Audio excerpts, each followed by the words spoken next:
Before entering into the story, it is better to understand the back history or the history up to the time in which our story started. Usually, history of an area will be started from the groups or communes living in that area in the beginning stage. Throughout the world, human beings started to live as a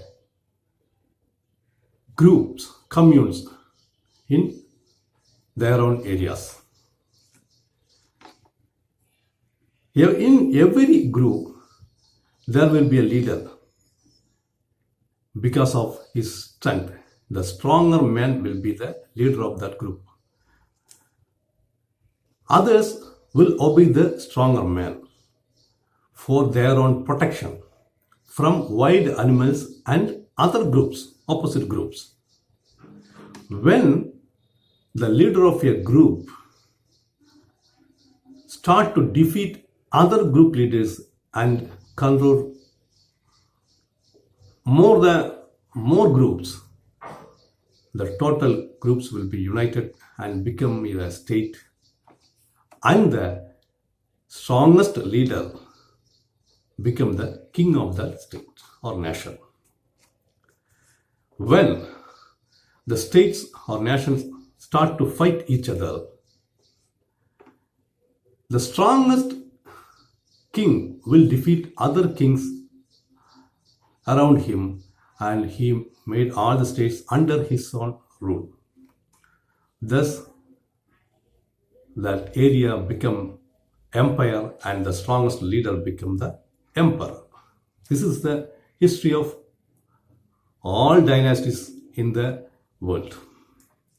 In our India and in our southern peninsular area, we had many empires. Chera, Chola, Pandya, Pallavas. Usually, one time, one emperor or empire will be very popular and strong in that area. And after some time, it may be diminished and some other empire will become popular because of the strength of that emperor. Like that. Once, first dynasty of Chola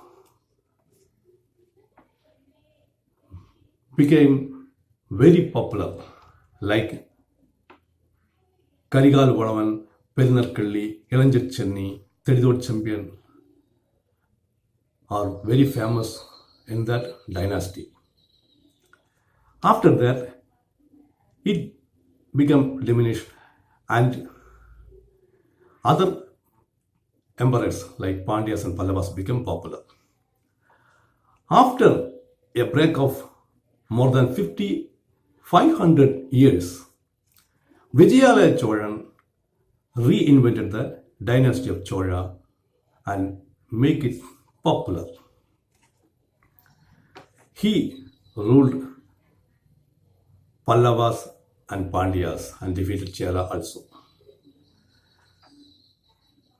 After that, his son Adityan became the emperor of Chola dynasty. This dynasty is the second Chola dynasty, started from Vijayalaya.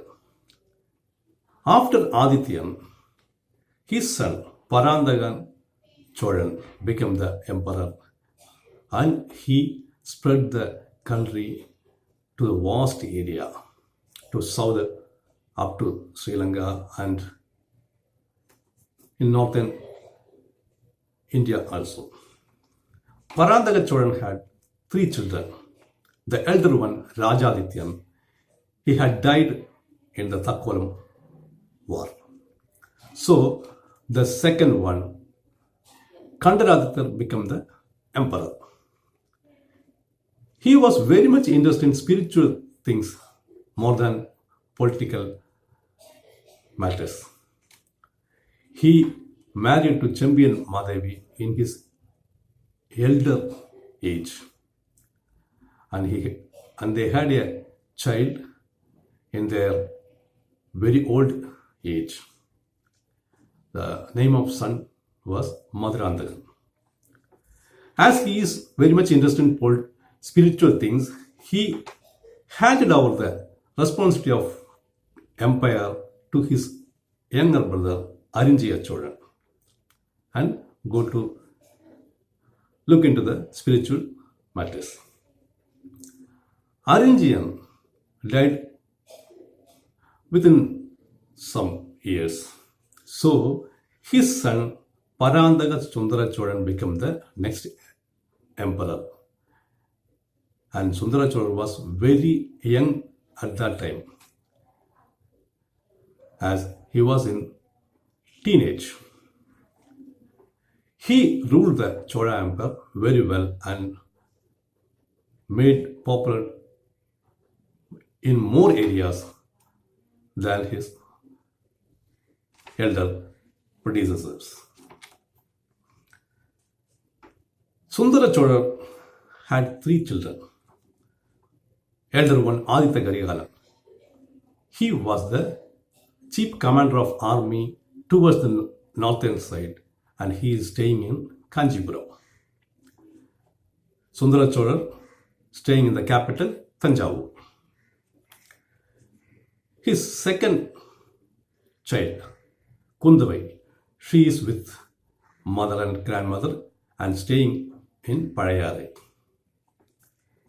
The third child, the younger one, Arulmozhi Varman, he was the chief commander of army towards southern side, and he is now in Sri Lanka. This is the time our Ponniyin Selvan novel starting. Dear friends, now let us go into the story.